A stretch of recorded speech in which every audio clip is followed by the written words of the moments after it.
자, 73쪽부터 가겠습니다. 칼슨의 봉사조직 유형 분류인데요. 가로축은 고객의 참여 결정권, 고객이 참여를 통제한다. 그래서 통제를 하면은 이제 yes, 통제 안 하면은 no.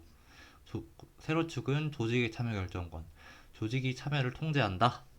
통제를 하면 yes, 아니면 no인데 여기서 조직도 참여를 통제하고 고객도 참여를 통제하면은 이건 야생조직, 유형 1 야생조직이고요. 사립대학교, 자율형 고교 등이 야생조직입니다.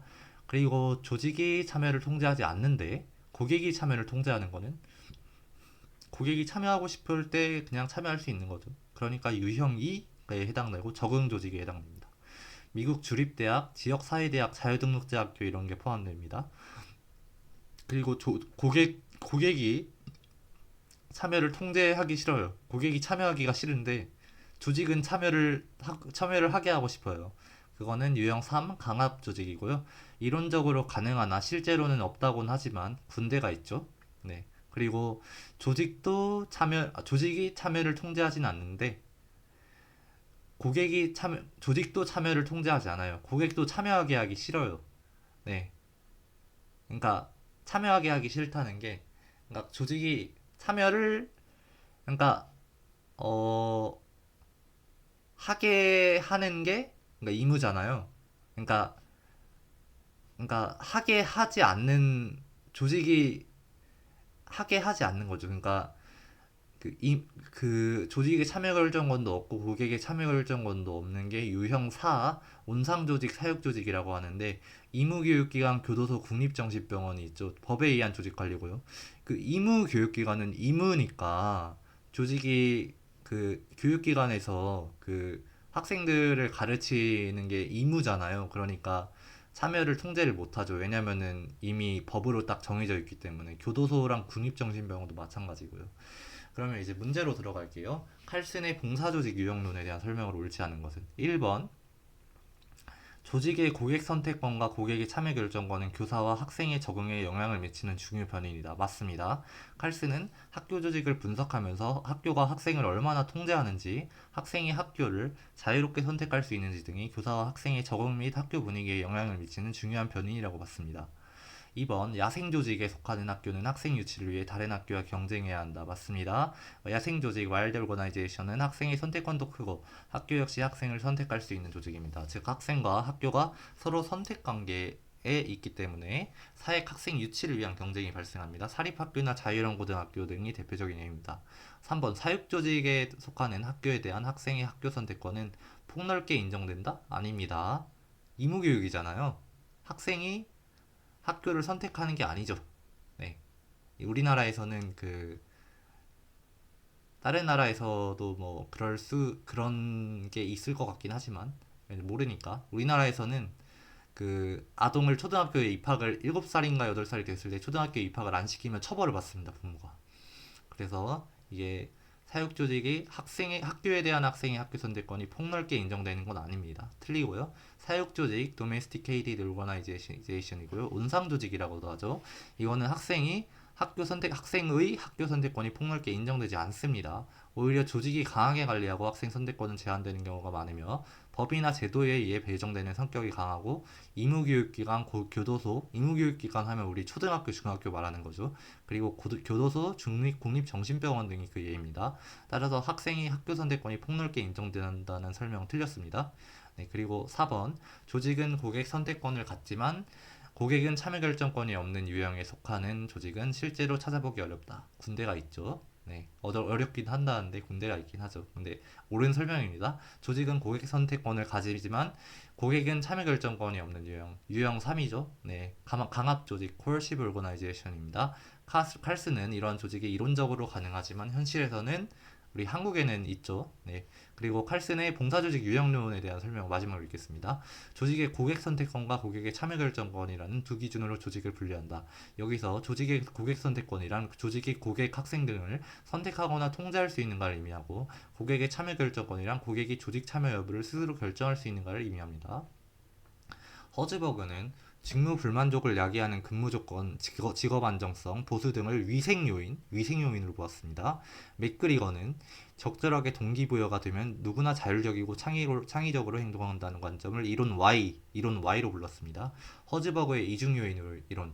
허즈버그는 직무 만족과 불만족을 동일한 스펙트럼으로 보지 않고 서로 독립적인 차원으로 이해했습니다.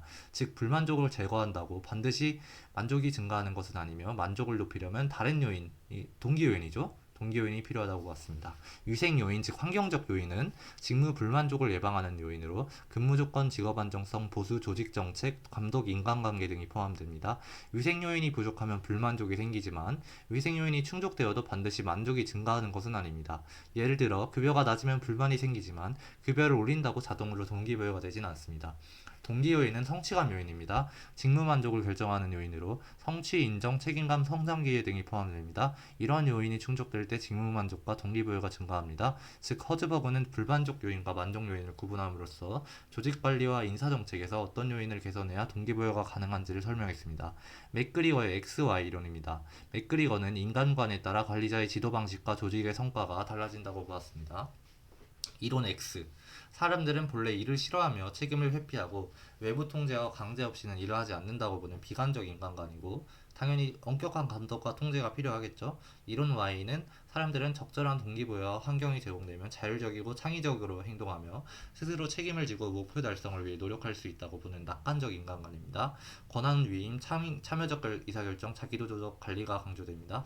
즉, 맥그리거는 인간의 본성과 동기부여 방식을 어떻게 보느냐에 따라 경영 전략과 리더십 스타일이 달라진다고 보았습니다. 즉, 정리하면 허즈버거는 직무 자체와 환경 요인의 구분을 통해 동기부여와 만족을 설명하고, 맥그리거는 인간의 본성과 자율성에 대한 관점을 통해 조직 관리와 리더십 방식을 제시했습니다. 자, 기후법은 짝수법 문항과 홀수법 문항으로 나누는 방법이고요. 전후법은 전체 검사를 문항 순서에 따라 전과 후로 나누는 법입니다. 속도 검사에는 사용하지 않는 게 좋습니다. 왜냐하면 신뢰도가 과대 추정되기 때문입니다. 단순 무작위법은 무작위로 랜덤으로 분할하는 방법이고요. 문항 특성법은 문항 특성, 즉 문항 난이도와 문항 변별도에 의하여 나누는 방법이고 가장 바람직한 방법입니다. 그리고 이거는 그냥 이해를 굳이 안 하셔도 되고요. 그냥 외우시면 되는데, 이제 신뢰도 추정 방식을 비교하는 건데요. 재검사 신뢰도는 검사 지혜수가 1, 검사 실시 횟수가 2고, 재검사 신뢰도의 주된 오차 요인은 시간 간격 2월 효과고, 통계 방법은 정률 상관계수입니다. 안정성 계수입니다. 동형 검사 신뢰도는 검사 지혜수가 2, 각 검사 실시 횟수는 2고요. 각각 1입니다. 그리고 주된 오차 요인은 문항 차이, 즉 문항 난이도, 문항 변별도 등이고요. 통계 방법은 정률 상관계수고 동형성 계수입니다. 그리고 내적 일관성 신뢰도에는 반분 신뢰도랑 문항 내적 합치도가 있는데, 둘 다 검사 지혜수와 검사 실시 횟수가 동일하게 1이고요. 반분 신뢰도는 반분 검사의 동질성이 주된 오차 요인이고, 스피어만 브라운 공식을 통계 방법으로 합니다. 문항 내적 합치도는 문항 내 동질성이 주된 오차 요인이고요. 통계 방법은 문항 내적 합치도의 통계 방법은 KR 이분적 문항, 크롬바흐 알파 개수, 다분적 문항, 호이트 개수를 사용합니다.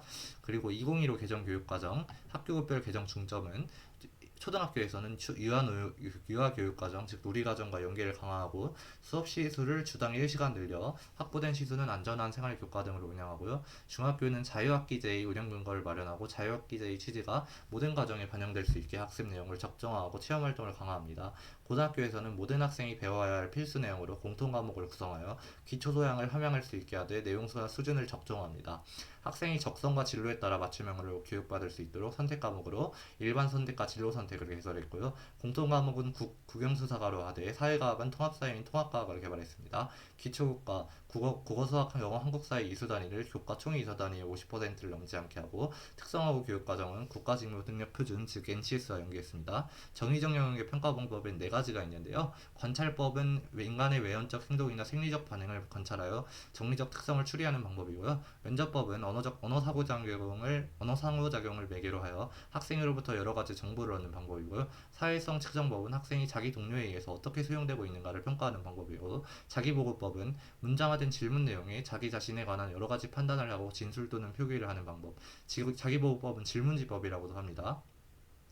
파이너의 쿠렐의 방법론은 4가지로 분류되는데요. 첫 번째는 회귀입니다.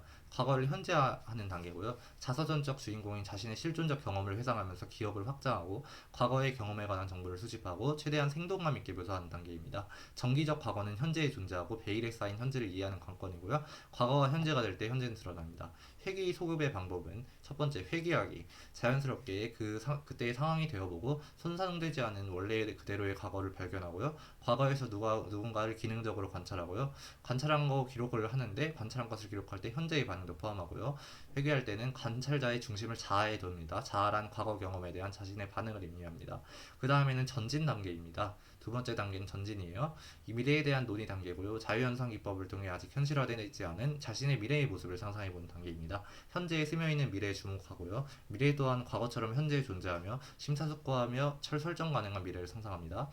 그리고 전진의 방법으로는 가장 편안해진 상태가 되는 겁니다. 편안함을 형성하여 자유현상을 유도하고요. 미래에 관해 생각하고 상상한 것을 묘사해보고요. 편안해질 때까지 여러 번 반복하고 미래 상황에 대해 지속되는 기간을 생각합니다. 기간을 생각하는 것은 일시적인 감정적 인식적 편견에 의한 왜곡 가능성을 감소시킵니다. 그리고 분석이 있습니다. 세 번째, 첫 번째는 회귀, 두 번째는 전진이고 세 번째 분석입니다. 네 번째 종합이고요. 지금은 세 번째 분석 얘기합니다. 분석은 현상학적 방법을 통해 회귀와 전진을 거친 후 현재로 다시 돌아오는 단계입니다. 과거, 미래, 현재라는 세 장의 사진을 동시에 펼쳐놓은 후 이들을 연결하고 있는 복잡한 관계를 분석하는 과정으로 과거의 교육적 경험으로 인해 형성된 자신의 삶을 분석하는 단계입니다.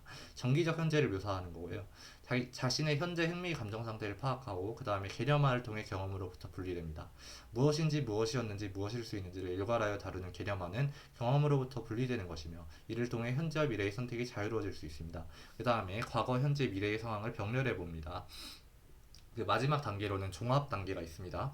종합은 생생한 현실로 돌아가 내면의 목소리에 귀를 기울이고 자기에게 주어진 현재의 의미를 자문하는 단계입니다.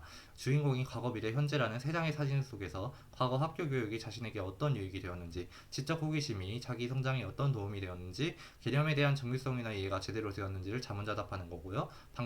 종합의 방법으로는 함께 두기, 모든 것을 함께 두고 그것들을 구체적으로 바라보는 거, 그리고 현재의 의미가 뭔지를 자문해보고요. 모두 하나로 만들어보는 겁니다. 평가도구의 양호도를 비교해 봅시다. 타당도, 신뢰도, 객관도, 실용도를 나뉘고요. 타당도의 밸리디티의 개념은 하나의 검사가 본래 측정하려는 내용을 얼마나 충실하게 측정하고 있는가의 정도고요. 왓의 문제입니다.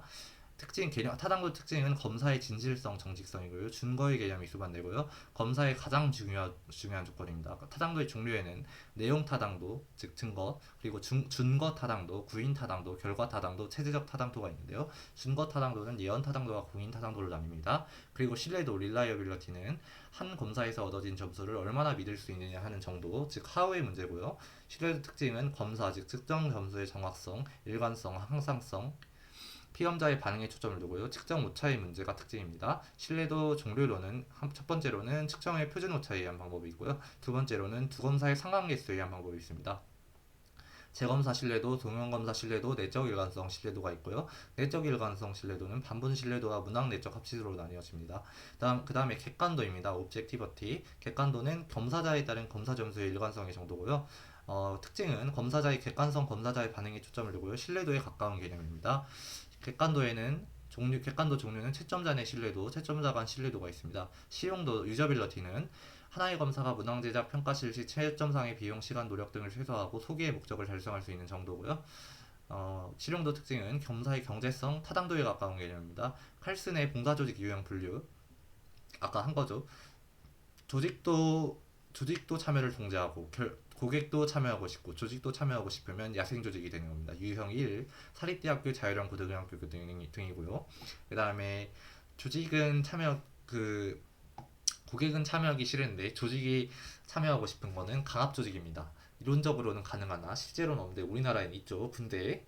그리고 조직이 참여를 통제하지는 않는데 고객이 참여하고 싶으면 참여할 수 있는 거는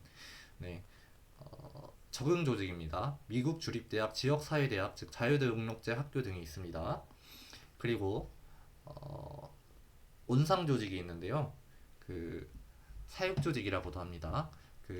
조직이 참여를 통제하지 않습니다. 근데 고객은 고객도 참여를 통제하지 않습니다. 그러니까 둘 다 하기 싫은데 의무로 하는 거죠. 의무교육기관, 교도소, 국립정신병원 등이 있습니다. 이게 원상조직, 사육조직입니다. 법에 의한 조직을 관리하는 거고요. 생활지도의 과정에는 첫 번째로 학생조사 이해활동이 있습니다. 표준화 검사를 하고 임상적 방법을 씁니다. 그 다음에 정보 제공 활동을 합니다. 교육정보, 직업정보, 사회적 정보를 제공하고요. 그 다음에 상담 활동을 합니다. 상담 활동은 생활지도의 중립적인 활동입니다. 그 다음에 정치, 플레이스먼트, 그냥 정한 곳에 둔다. 약간 이런 뜻입니다. 정치 활동을 하고요. 교육정치, 직업정치를 합니다. 그러니까 막 딱 정해준다 뭐 이런 느낌입니다. 추수 활동은 사후 점검 및 지도 활동입니다. 플라톤의 국가론에 나타난 사주덕과 교육 단계설에 대해 보겠습니다. 국가론에 대한 구절인데요. 읽겠습니다. 어떻게 사는 것이 올바른 삶인가라는 질문은 개인의 도덕적인 삶에 관한 질문이 동시에 이상적인 국가의 존재 방식에 대한 질문이다. 개인과 국가는 크기만 다를 뿐 그 구조와 기능이 동일하다. 개인은 작은 글씨, 국가는 큰 글씨에 비유할 수 있는데 이 질문에 대한 답을 찾기 위해서는 작은 글씨, 즉 개인보다는 큰 글씨, 즉 국가를 연구하는 편이 효과적이다. 국가는 크게 생산기능, 수호기능, 통치기능으로 나뉘어진다. 하나의 국가가 올바르게 생존하기 위해서는 생산기능에 종사하는 자들이 절제의 미덕을 가져야 되고 수호기능에 종사하는 자들은 용기가 있어야 되며 통치기능에 종사하는 자들은 지혜가 있어야 한다. 이렇게 생산자, 수호자, 통치자가 조화를 이룰 때 그 국가는 올바르게 잘 사는 국가, 즉 정의, 저스티스, 정의로운 국가가 된다고 합니다. 플라톤의 주장이고요. 머리 이성, 개인이 머리 이성을 갖고 있으면 덕이 지혜의 덕을 갖고요. 지배계급입니다. 철학자고요. 35세부터 제4기 네, 30에서 35세부터 변증법 철학을 배우고 통치자 양성 과정을 밟습니다. 그리고 35세부터는 국가 통치에 대한 행정 실무 경험을 하고요. 그 떨거지들은 그러니까 일단 첫 번째부터 보겠습니다. 허리 이하, 즉 욕망, 네, 욕망을 개인이 욕망을 가진 경우에 절제의 덕을 가지고요. 생산계급 노동자입니다. 제1기 즉 18세까지는 체육, 음악, 3RS 세 과목을 배우고요. 제2기에 18에서 20세까지 군사훈련을 하는데요. 군사훈련에서 성적이 불량하면 생산계급 여기서 종사를 합니다. 그 다음에 생산계급 그 성적이 좋아요. 군사훈련의 성적이 좋으면 제3기로 올라가는데 이게 제3기에서는 가슴, 이지 즉 개인이 가슴이랑 이지를 가졌다는 걸로 평가가 됩니다. 그래서 용기의 덕을 가지고 수호계급 즉 군인이 됩니다. 사과, 음악, 기하학, 산수수학, 천문학을 배우고 성적이 불량하면 또 군인 계급에 종사를 하고요. 그 성적이 우수하면 또 제4기로 갑니다. 개인이 머리 이성을 가졌다고 보고요. 지혜의 덕을 갖고 지배계급 즉 철학자가 됩니다. 제4기에선 30에서 35세이고요. 변증법 철학을 배우고 통치자 양성 과정을 밟습니다. 35세 이후부터는 국가 통치에 대한 행정실무 경험입니다. 그래서 머리, 가슴, 허리, 이하가 세 부분의 조화가 이루면 즉 지혜의 덕, 용기의 덕, 절제의 덕이 조화가 이루면 정의의 덕이 되고요. 세 계급이 조화가 됩니다. 장학의 유형은 조직 수준에 따른 장학이랑 장학 방법에 따른 장학이 있는데요. 조직 수준에 따른 장학은 교육장학, 중앙장학에서 학무장학, 지방장학에서 교내자율장학, 수업장학에서 임상장학으로 나뉘고요. 임상장학 순이고요. 장학 방법에 따른 장학은 동료장학, 자기장학, 전통적 장학, 즉 약식장학, 그리고 발전장학, 인간자원장학, 선택장학, 즉 사등장학이 있습니다. 실학주의 교육의 유형입니다. 인문적 실학주의, 사회적 실학주의, 감각적 실학주의로 나뉘고요. 일단 인문적 실학주의부터 보겠습니다. 고전 공부를 통해 학생들에게 현실 생활을 간접적으로 이해시켜서 사회생활에 적응을 도모하게 하는 경향으로 고전을 현실생활 예의 수단으로 파악합니다. 인문적 실학주의의 특징은 인문적 실제적 성격을 가지고요. 지적, 도덕적, 사회적 훈련 강조, 종교교육을 강조합니다. 인문적 실학주의의 교육 목적은 고대 문학 연구, 즉 고전을 통해 현실 세계의 생활을 준비하고요. 인문적 실학주의의 교육 내용은 백과전서식 교육 내용입니다. 인문적 실학주의의 교육 방법은 개별적 교육, 동기학습법, 토의와 설명에 의한 독서법이고요. 인문적 실학주의의 대표적인 학자로는 밀턴, 비베스, 라블레가 있습니다. 사회적 실학주의의 의미는 고전 서적 교육을 반대하고 현실 생활의 직접적 경험, 즉 사교 여행을 강조하며 교양 있는 신사, 젠틀맨 양성을 추구합니다. 사회적 실학주의 특징은 직접적인 사회생활을 통한 교육을 강조하고 학교보다는 개인 가정교사 제도를 많이 활용합니다. 사회적 실학주의 교육 목적은 사회적 조화 그리고 신사를 양성하는 겁니다. 사회적 실학주의의 교육 내용은 여행이나 사회적 접촉 등의 실제적인 경험을 중시하고요. 그 경험을 교육 내용으로 하고요. 그리고 사회적 실학주의의 교육 방법은 이해와 판단을 중시합니다. 사회적 실학주의 대표 자료는 몽테뉴와 로크가 있습니다. 그리고 감각적 실학주의는 감각의 훈련을 통해 현실 생활의 지식을 획득하고 자연과학적 지식과 연구 방법을 교육에 도입하여 인간 생활과 사회 생활의 합리적 향상을 도모합니다. 감각적 실학주의의 특징으로는 실제적 과학적 교육 및 인문문 교육을 강조하고 학교 교육 강조, 학교 내부의 계통적 조직을 강조합니다. 감각적 실학주의의 교육 목적은 감각을 통한 올바른 지식을 획득하고 과학적 지식을 통한 힘의 증진을 목적으로 합니다. 그리고 감각적 실학주의의 교육 내용으로는 자연현상의 연구와 유희 활동이 있습니다. 감각적 실학주의의 교육 방법은 관찰에 의한 감각훈련, 귀납적 방법, 실천에 의한 학습이 있습니다. 감각적 실학주의의 대표자는 베이컨, 라트케, 코메니우스가 있습니다. ABCDE 모형은 A. 선행사건, 스트레스를 유발하는 사건이고요. 그게 중립적입니다. 그 다음에 부적응의 원인 B인데요. 비합리적 신념입니다. 네, 그리고 C가 결과고요. 부정적 정서와 행동을 갖고 D는 상담자의 역할인데요. 논박을 합니다. 디스퓨트. 그리고 E는 상담의 효과고요. 긍정적인지 정서, 행동이 바뀝니다. 그리고 아노미는 머튼이 비행 발생 이론인 아노미 이론에서 사용했고요. 문화 목표와 제도화된 수단 간의 괴리 상태를 말하고 뒤늦게는 사회 변동의 과정에서 나타나는 집합의식이나 규범의 부재, 즉 탈규범, 무규범 상태를 정의했습니다. 쿠렐에는 교육과정의 어원인데요. 마차 경주에서 말들이 따라 달려야 하는 정해진 길, 즉 레이스 코스가 전통적 개념입니다. 교육과정. 그리고 두 번째 의미가 있는데 경주에서 말들이 정해진 길을 따라 달리면서 갖는 체험의 과정, 경주활동 그 자체, 교육 경험을 통한 개인의 이미 형성 그 자체, 레이스 이셀프가 쿠렐의 두 번째 현대적 개념입니다. 파이너는 그 두 번째 현대적 개념의 의미로 교육과정을 정의했습니다. 교육과정은 실존적 체험과 그 반성, 개인의 인생일로에 대한 해석이라고 봅니다. 패러다임은 토마스 쿤의 과학혁명의 구조에서 사용한 개념이고요. 사물과 현상을 바라보는 근본적 시각이나 관점 틀을 말합니다. 피아제의 인지발달 단계별 인지적 특성을 비교하겠습니다. 감각운동기, 전조작기, 구체적 조작기, 형식적 조작기가 있는데요. 감각운동기에는 행동을 통해 환경을 조작하고 사고가 발달하지 않습니다. 단계 말기에 사고가 출현하고요. 순환 반응, 목적적 행동, 대상 영속성, 지연 모방이 있습니다. 전조작기에는 불완전하고 비논리적인 사고를 하고요. 지각이 더 높습니다. 사고보다. 그리고 1차원적 사고, 현재 중심적 사고를 합니다. 그리고 가상놀이, 상징적 사고를 하고요. 모랄론적 사고, 인상학적 사고를 하고 중심화, 자기중심적 사고, 자기중심적 언어, 지각적 중심화, 변환적 추리, 전도 추리, 비전이성, 꿈의 실제론, 인공론적 사고, 상태적 사고, 혼합적 사고, 기준 가변적 사고가 특이 사항입니다. 그러니까 네. 키워드입니다. 그 다음에 구체적 조작기가 있는데요. 완전하고 논리적인 사고, 즉 구체적 경험에 한정하고요. 2차원적 사고를 합니다. 과거, 현재에 대한 사고를 하고요. 탈중심화가 됩니다. 조망 수용 능력을 가집니다. 그리고 가역적 사고를 하고 중다분류, 중다서열화, 논리적 사고, 귀납적 사고를 합니다.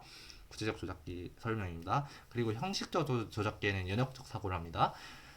완전하고 논리적인 사고로 해서 추상적 사고도 가능하고요. 형식적 조작기에는. 그리고 3차원적 사고를 합니다. 과거, 현재, 미래에 대한 사고를 하고요. 추상적 사고, 즉 반성적 추정화, 그리고 논리적 사고, 즉 가설 연역적 사고, 조합적 사고, 명제적 사고가 있습니다. 타일러의 학습 경험의 조직 원리에 대해 보겠습니다. 수직적 조직 원리 시퀀스와 수평적 조직 원리 스코프가 있는데요. 수직적 조직 원리는 계속성과 계열성입니다. 계속성은 컨티뉴티, 동일 내용의 동일 수준을 반복하는 거고 단순 반복 가능합니다. 중요 개념 원리 사실학습, 태도학습, 운동기능 학습에 적용합니다. 그리고 수직적 조직 원리의 두 번째로는 계열성 시퀀스가 있는데요. 동일 내용의 다른 수준을 반복합니다. 질적 심화, 양적 확대를 하고요. 나선형 교육과정에 적용합니다. 그리고 수평적 조직 원리는 통합성이 있는데요. 인터그레이션, 서로 다른 교육 내용 간의 상호 관련성을 가져서 교육 내용 간의 중복, 누락, 상극 등의 모순을 방지합니다. 3학년 수학과 사회의 관계가 통합성의 적용 예입니다. 천자문의 대체학습서 서당의 교재고요. 유합, 신직유합, 훈몽자회, 아학편을 천자문으로 대체했는데요. 유합은 작자 미상입니다. 서거정이란 설이 있고요. 가장 먼저 편찬된 천자문 대체서입니다. 총 1523자로 구성되어 있습니다. 신직유합은 유이춘이 지었고요. 유합을 보완 편찬했습니다. 훈몽자회는 최세진이 지었고요. 총 3360자로 구성했습니다. 문자를 구체적 사물과 관련시켜 제시했고요. 문자에 한글 도금을 기록했습니다. 아학편은 정약용이 지었고요. 2000자문입니다. 네 글자의 상대적인 문구로 배열했고 유형자에서 무형자로 학습했습니다. 유형자에서 무형자가 뭔 소리냐면은 구체적인 명사나 추상명사 및 대명사 가진 게 유형자고요. 그 다음에 구체적인 명사, 이게 구체적으로 딱 형태가 있는 게 유형자고요. 그 다음에 추상명사, 대명사, 형용사, 동사 순으로 이게 무형자입니다. 학습하는 게 이게 아학변이고 유별 분류 체계에 따라 학습을 하고요. 사물이 가진 음양 대립적 형식에 따라 문자를 배열합니다.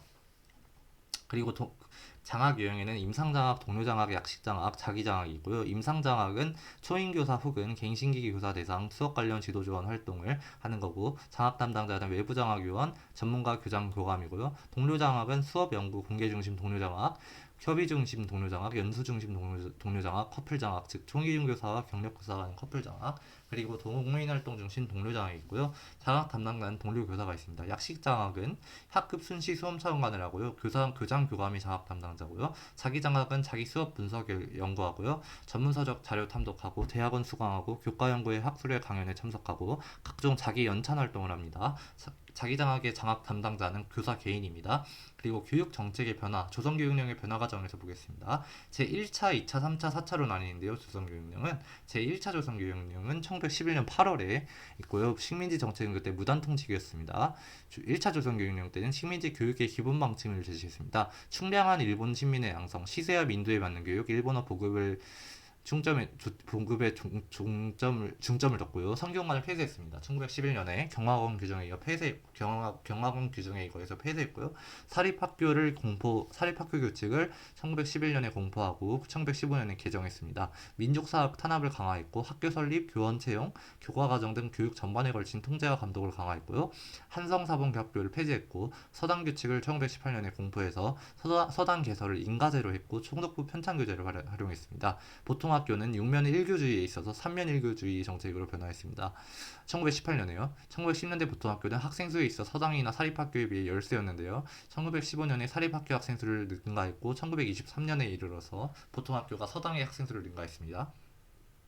제2차 조선교육령은 1922년에 바뀌었습니다. 문화정책기였고요. 민족차별교육 실시를 했습니다. 복선형학제를 실시했고 소학교 즉 국어를 상용하는 자 일본인만 취약을 했고요. 보통학교에서는 국어를 상용하지 않는 자 즉 한국인만 취약했습니다. 그걸 복선형학제라고 하는데요. 그걸 병행했고요. 조선인과 일본인의 공학을 형식상으로는 원칙으로 했습니다. 교육기간을 연장했는데요. 보통학교를 4년에서 6년으로, 고등보통학교를 4년에서 5년으로, 여자고등보통학교를 3년에서 4년으로, 실업학교를 2, 3년에서 3, 4년으로 일본과 동일하게 운영했습니다. 그리고 조선어 국어와 조선역사 국사를 필수 과목으로 지정했고요. 보통학교를 확대했습니다. 3면 1교주의 정책에서 1면 1교주의 정책으로 1929년에 변화했고요. 보통학교가 양적으로 팽창했습니다. 간이학교제를 도입했습니다. 한국인의 교육열 증가로 보통학교 증설운동의 확산에 대한 일제의 대응 방안이었는데요. 수업 연한은 2년이고 80명 정도의 한개 학급만 설치한 학교고요. 교육시설이나 교재가 미흡했고 교육과정의 3분의 1을 직업훈련이었습니다.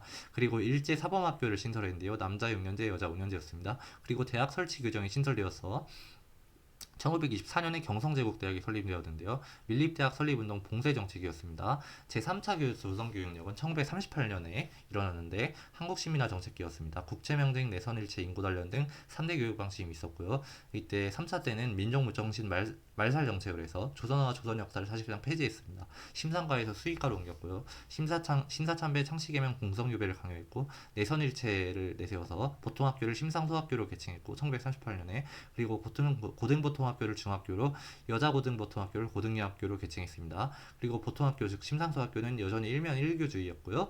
그리고 복선형학제를 폐지했습니다. 일본과 동일한 학제를 적용해서 민족차별교육을 형식상으로 폐지했습니다. 그리고 이 역사 지리의 과목에 강화를 했습니다. 수학교에서 그래서 철저한 황민화 교육을 했고요. 사립중학교는 불허했습니다. 설립 불허했고요. 국민학교를 개칭해서 한국 시민 양성을 목적으로 국민학교령을 1941년에 발표해서 국민학교를 개칭했습니다. 그리고 제4차 조선교육령은 1943년에 한국시민화 정책기에 했고요. 대륙 침략기였습니다. 군사 목적에 합치된 교육을 했습니다. 수업 연한을 단축했어요.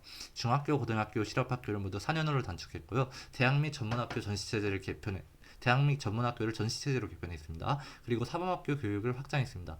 한국 시민 양성을 목적으로 실현했고요. 1944년경에 전국에 16개의 관립 사범학교가 설립됨으로써 본격적인 초등교원 양성 체계가 자리를 잡게 되고요. 조선어와 조선 역사 교육은 금지되었습니다.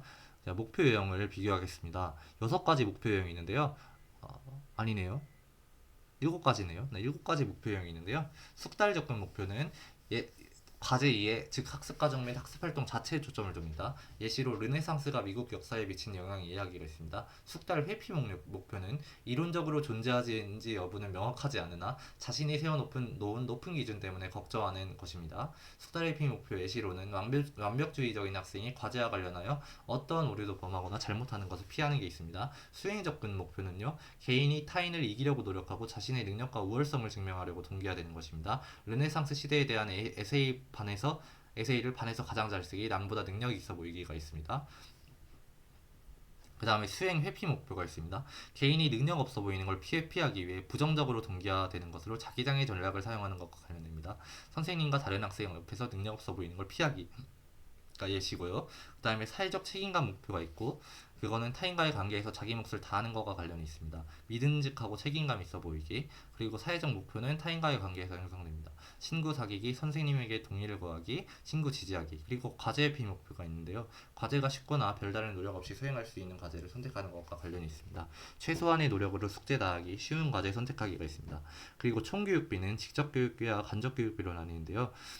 직접교육비는 공교육비와 사교육비로 나뉩니다. 그리고 공교육비는 공부당 교육비와 사부당 교육비로 나누는데요. 일단 공부당 교육비부터 보겠습니다. 공부당 교육비의 예로는 국가, 즉 교부금, 보조금, 전입금 등, 그리고 지자체, 학교법인 부당 경비가 공부당 교육비이고요. 공교육비 중에서 사부당 교육비는 입학금, 수업료, 학교 운영 지원비입니다. 그리고 직접 교육비 중에 공교육비랑 사교육비로 나뉜다고 했죠. 사교육비는 사부당 교육비고요. 교재대, 부교재대, 학용품비, 과외비, 피복비, 단체활동비, 교통비, 숙박비 등이 있습니다. 그리고 총교육비의 직접 간접으로 나뉜다 했죠. 간접교육비는 교육기의 경비, 유실소득 등이 운영 형태고요. 간접교육비는 또 공부당 교육비와 사부당 교육비로 나뉘는데, 공부당 교육비는 건물과 장비의 감가상각비, 이자가 있습니다. 비영리 교육기관이 향유하는 면세의 가치가 있고요. 그리고 사부당 교육비에는 학생이 취업할 수 없는 데서 오는 손실이 있습니다. 그리고 국공립학교의 학교회계는 학교회계에 세입이 있습니다. 세입은 1번은 국가의 일반 회계나 지방자치단체의 교육비 특별회계로부터 받은 전입금이 있고요. 2번은 학부모 부담경비, 즉 학교 운영 지원비, 고등학교에 하나고요. 2021년부터 무상화가 됩니다. 그리고 수익자 부담경비, 수련활동비, 졸업앨범비가 있습니다. 그리고 세 번째로는 학교 발전기금으로부터 받은 전입금, 네 번째로는 국가나 지방자치단체의 보조금 및 지원금, 다섯 번째는 자체 수입, 사용료 및 수수료, 기타 수입, 예금, 이자 등이고요.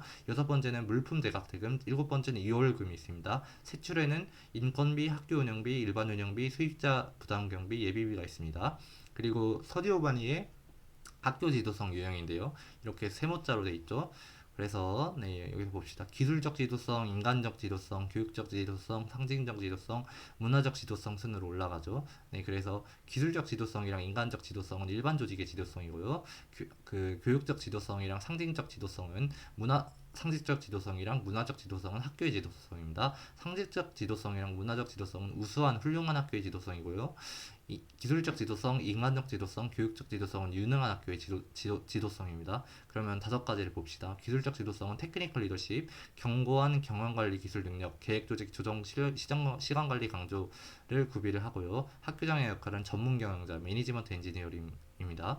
그리고 인간적 지도성은 휴먼 리더십이고요. 유용한 사회적 인간적 자원을 활용한 능력입니다. 인간관계, 사교 능력, 동기화 능력, 지원, 참여적 의사결정을 구비하고요. 인간적 지도성에서 학교장의 역할은 인간공학 전문가, 휴먼 엔지니어입니다. 그리고 교육적 지도성, 에듀케이셔널 리더십, 교육에 대한 전문적 지식과 능력, 효과적인 교수학습 교육 프로그램 개발, 임상정학 평가를 구비하고요.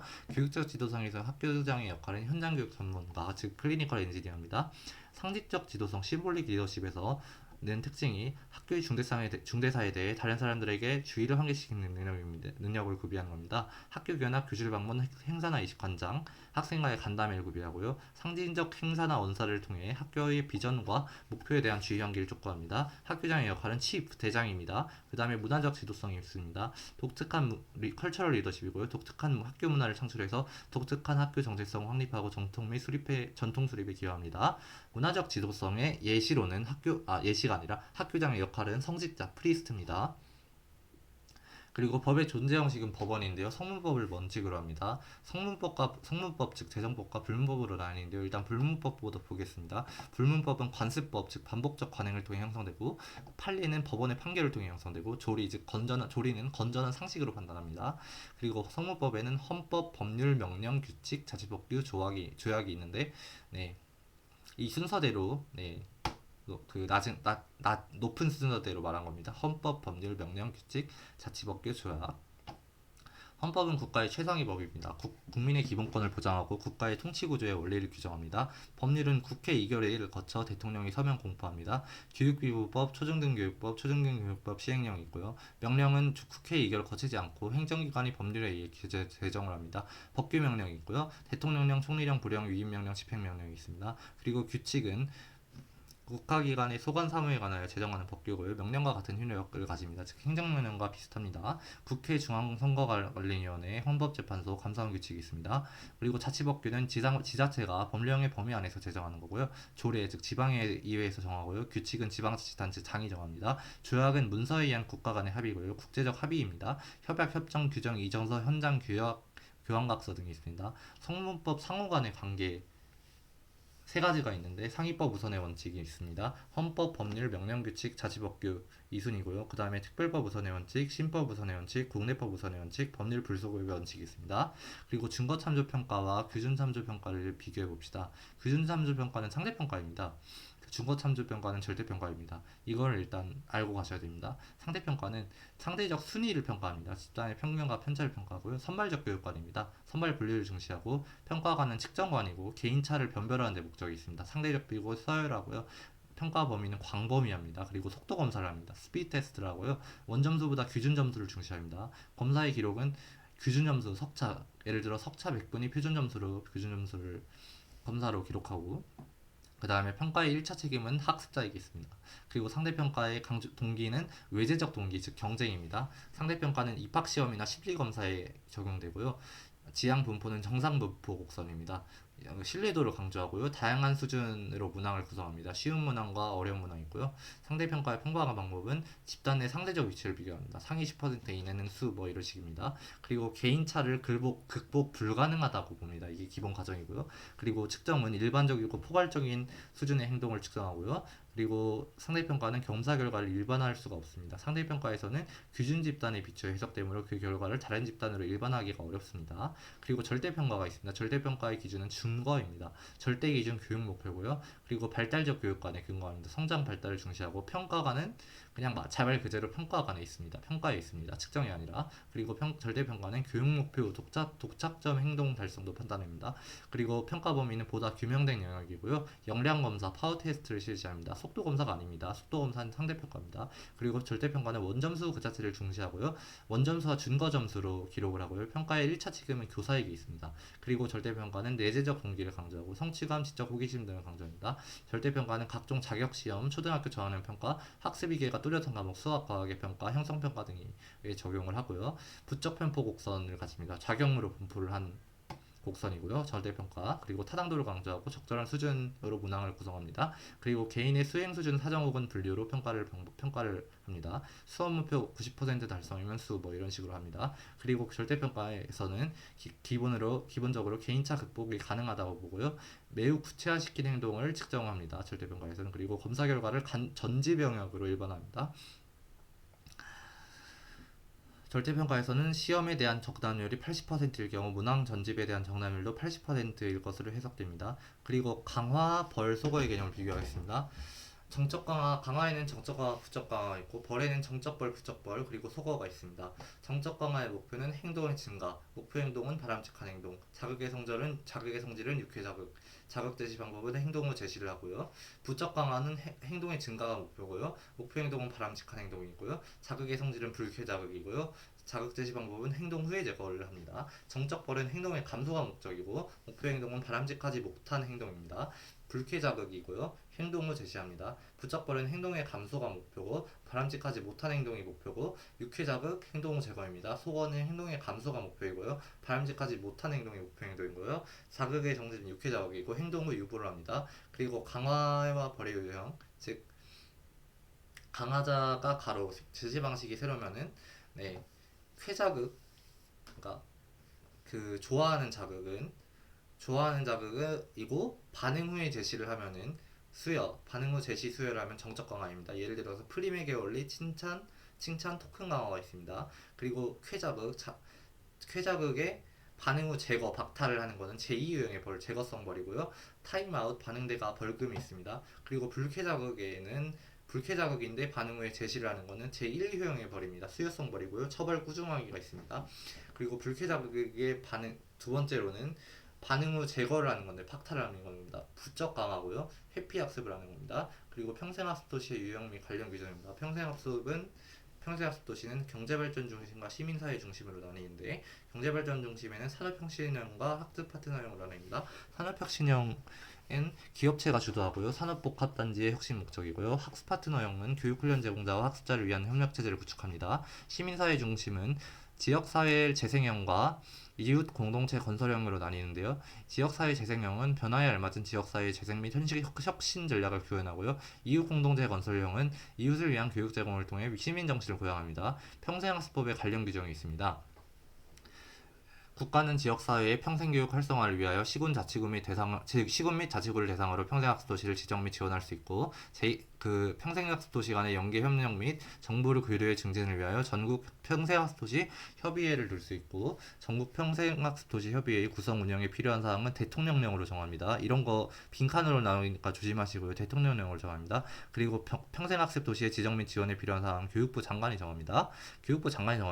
그리고 에디 모형은 분석, 설계, 개발, 실행, 평가 단계고요. Analyze, Design, Development, Implement, 적용, 그리고 실행, 그리고 평가, Evaluation이 있습니다. 분석은 학습 내용, what을 정의하는 과정이고요. 요구 분석, 과제 분석, 직무 분석, 학습자 분석, 환경 분석이 있습니다. 설계에는 교소 방법, how를 구체화하는 거고요. 수행 목표의 명세화입니다. 매거의 진술 방식이고요. 절대 평가를 문항을 개발하고, 교수 전략과 교수 매체를 선정합니다. 개발은 교수 자료를 제작하는 과정이고요. 교수 자료를 개발하고 형성평가 및 교수자료를 수정 제작합니다. 실행은 적용이고요. 교수자료를 실제 상황에 적용하는 과정입니다. 교수자료의 사용 및 설치, 유지 및 관리가 실행입니다. 그리고 평가는 교수자료의 효과성을 결정하는 과정이고요. 총괄평가를 합니다.